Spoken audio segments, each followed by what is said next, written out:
Think that piece of paper makes you a coach? Think again. Here I'm going to speak into what makes a great coach and why not everybody is ready to do so. The coaching industry is saturated with coaches and people who shouldn't be coaches. Yeah, I said it. So many of you shouldn't be coaches, but you want to be, but for your own good, not for the good of the client. Simply put, coaches ask questions, mentors give advice. You want to help people, and using coaching to feel worthy, it's selfish in and of itself. Welcome to Life by 8, your blueprint for living the most extraordinary life. I am Rebecca Grugan, your life architect on this journey to designing your ultimate life. If you are ready to level up using values levels, understanding yourself with the energetic blueprint, our 8 pillars to human wellness framework, this is for you. You are in the right place, so let's go. Hey there, welcome back to the podcast. I'm excited to dive into today's topic because it's something I've been thinking about for a while, and I know it's going to resonate with many of you, especially if you're in or thinking about entering the coaching space. Today, I'm talking about why having a piece of paper doesn't mean you should become a coach. I know that might sound a bit controversial, but trust me, or don't. I'm going to break down why certification alone doesn't qualify someone to be an effective coach. And I am someone who runs certification training within our company ourselves. So we'll also talk about what really makes a great coach and how you can bring more depth and authenticity to your coaching practice. So let's start with the current coaching landscape where certifications are everywhere. You can have one, you can have one. It's almost like my Oprah moment, right? You could take a weekend course or an hour online sometimes and get a shiny certificate and boom, you're a certified coach. But the reality is so much deeper than that. We live in a world where credentials are highly valued, and I'm not saying they aren't important.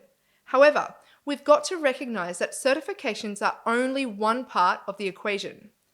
Having a certificate doesn't automatically make you qualified to guide someone through their personal or professional challenges. Our education system has been broken for a long time for so many reasons, and certification started to fill gaps in knowledge that was coming out and has become its very own industry that has grown since the growth and access to the internet and social media across the globe. This growth is also known as Web 2.0 for those of you who may be across the technical advancements we're going through with blockchain and so forth, and Web 3 at the moment. The thing is that after completing a program, many people feel like they've made it. They're sharing photos of themselves online with their certificate. But coaching is a skill, and just like any other skill, it takes time and experience to master. Certifications provide a framework, but they don't teach you how to deal with the real world, messy emotions that clients bring to the table. It can create a false sense of expertise, making coaches feel ready when they still have a lot of growth ahead themselves. They practice with a client who is also another student learning the same thing, and that ticks the box of working with the client in the certification. If you stuff it up, the facilitator tells you, just fix the process. You're learning the same thing. Just do it in your head because you are qualified now as well. Does anyone else see this as a problem? Maybe not. Maybe it is just me. However, psychological safety for humans out there in the world who may become clients is at risk, and I find this absolutely insane. The thing is that training certifications and programs, they'll teach you techniques and structures and methodologies, but they don't dive deeply enough into emotional intelligence, empathy, and life experience. You might know how to run a session because it was typed out in a book you have in front of you. But can you connect with the person in front of you on a meaningful level?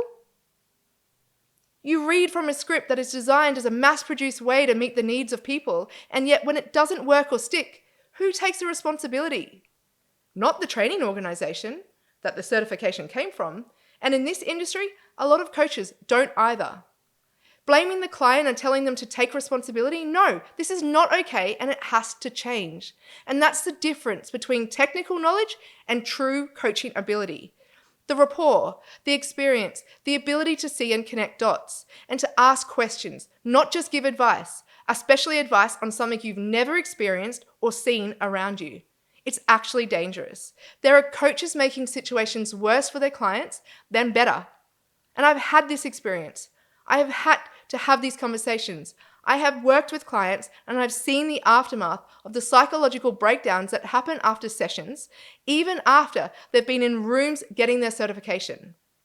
Yes, ambulances coming to take suicidal people away because the facilitator chose not to take responsibility and force themselves and their opinions onto the students and clients in front of them. That position of power, it comes with responsibility, and yet so many are not taking it seriously. They're not taking it at all. And so yes, you can have a piece of paper, but it doesn't mean that you are ready for coaching. And so I want to go into what really actually makes a great coach. So now that we've done or gone into the facts that certification alone isn't enough, let's talk about what really makes someone a great coach. Life experience. Life experience plays a massive role in your ability to coach effectively. You can't truly understand someone's challenges if you haven't faced and overcome your own. Your personal growth journey is what equips you with the empathy, the understanding, and the wisdom needed to guide others. Clients want to know that you've been in the trenches and have come out stronger. Just reflect for a moment. What are the significant life experiences that shaped you? How have they prepared you to lead others through their struggles? So many people have had their own transformations in personal development rooms, come out with a certificate, and think that they are ready that same day to coach people when 48 hours ago, they had their own emotional transformation. Tell me how that is safe. Another thing that makes great coaches is the emotional intelligence. It's non-negotiable for any great coach. It's the ability to recognize and understand emotions in yourself and others, and use this awareness to guide behavior and relationships. A coach with high EQ can create a safe space for clients to explore their deepest challenges. Without it, you're missing the connection that's needed to help clients make real progress. Emotional intelligence can't be learned just from reading a book. It's developed through self-reflection and real-world interactions. It's more than what you think it is. And I have seen so many people in these rooms have their own breakthroughs, and that's great. But then 2 days later, they're jumping on social media saying that they are ready to coach you through the decades of stored emotions and stories you've been telling yourself. 48 hours later. Not even. Sometimes it's the moment they got the certificate. And this is why we have the problems that exist in this industry.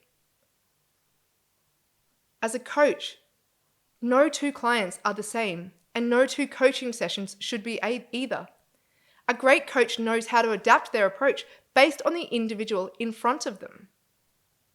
Coaching frameworks are useful, but if you're too rigid in sticking to the script that you were taught, you'll miss the opportunity to really help your clients where they need it most. Do you know the difference between coaching and mentoring? Do you know why coaching is so powerful? Specifically, not just it changed my life so it will change theirs, what you experienced, was it even coaching? Because there is a massive difference between the two.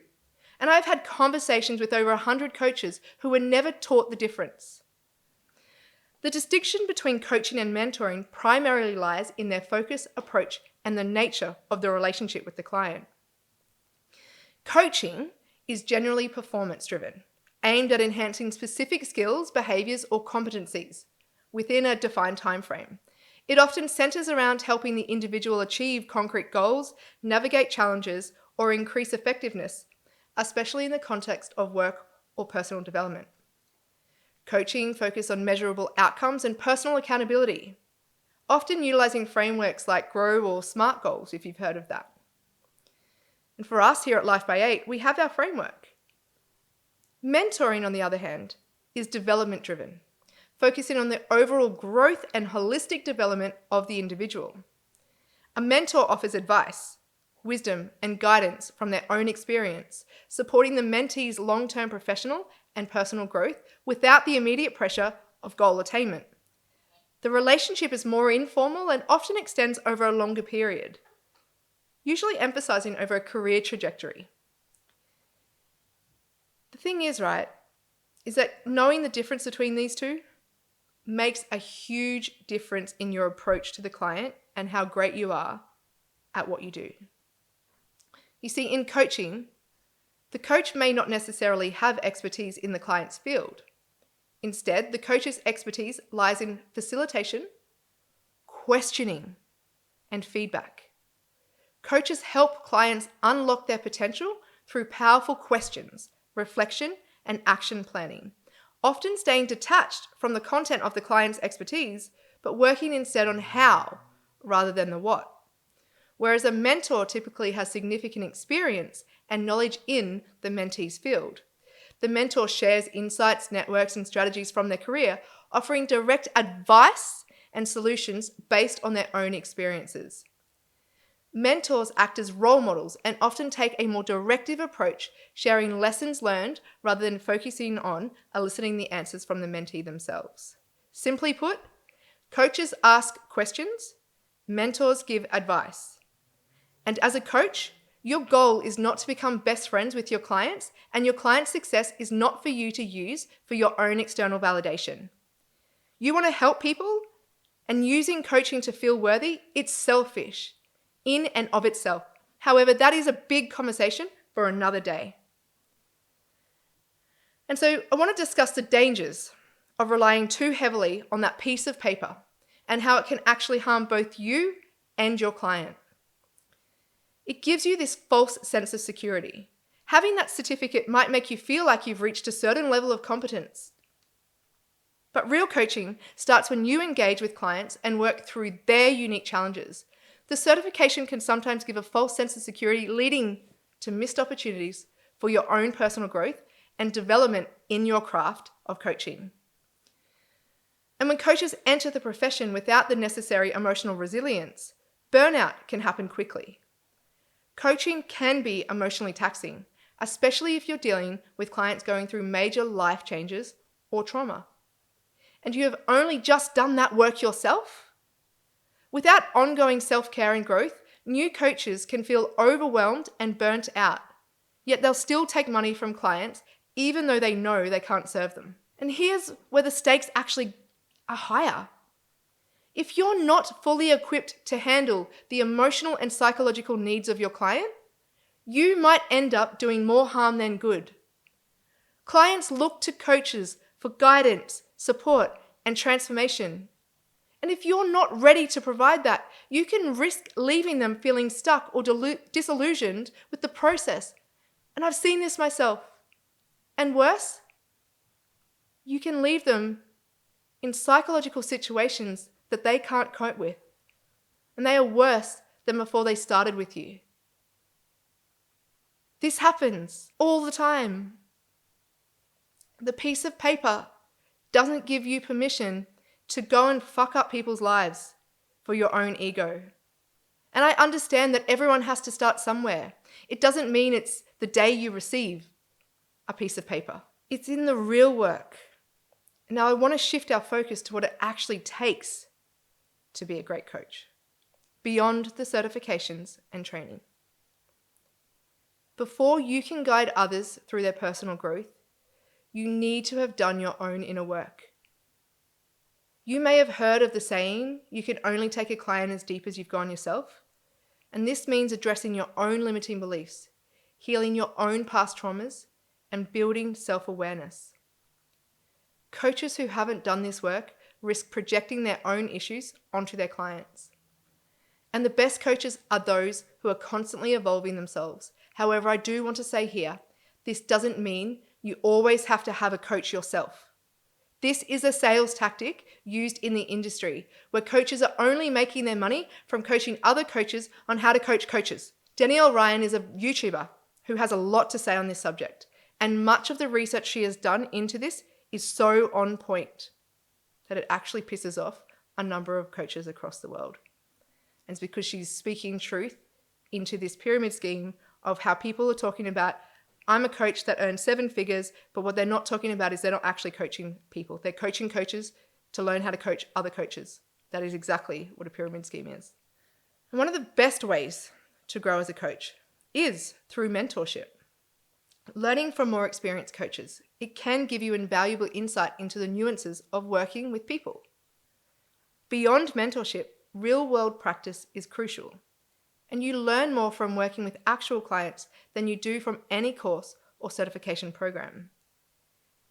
So I question, how are you actively seeking out mentorship and opportunities to refine your coaching skills? Because it never ends. You're always doing the work. You are always improving. Choose wisely where you get your information from. Read, consume content of other coaches, and when you are ready, invest into mentors or coaches for yourself. And never fucking go into financial struggle or strife to pay for it. Ever. Because it's not worth it. It's not worth the stress. And you will start to project that on to people who don't sign up for you when you're trying to sell your own coaching. You can choose to put everything on the line if you choose to. However, if somebody's telling you that you should do that, don't. Trust your intuition. A lot of you don't know how to do that. And I want you to know that there is time in the integration that's needed to embody what you have learned and the growth you have made in yourself.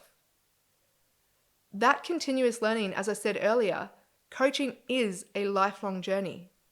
The field is constantly evolving, and so should you.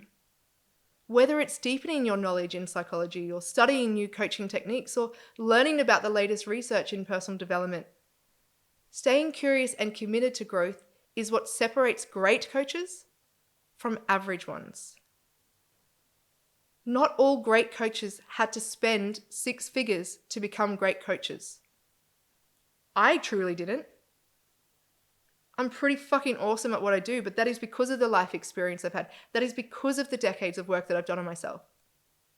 It's not because I went and spent 7 days in a room and came out with a piece of paper. It helped, and I asked the questions in there, and I got the ROI out of that. But that's because I was ready. You can have the great experience in that room, in those rooms, in those online courses, but you have to be ready to coach and help other people.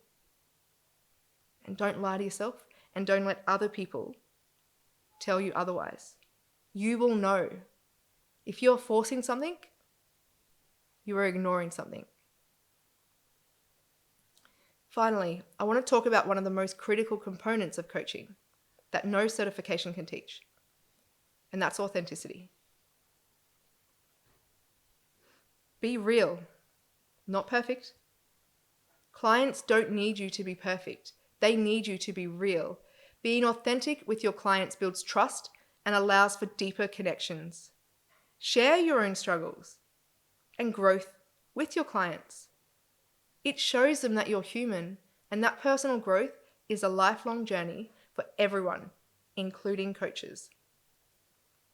Now, a disclaimer I want to put in here is don't all of a sudden start showing your vulnerability just to get the likes or the comments or the people feeling sorry for you or to manipulate sales.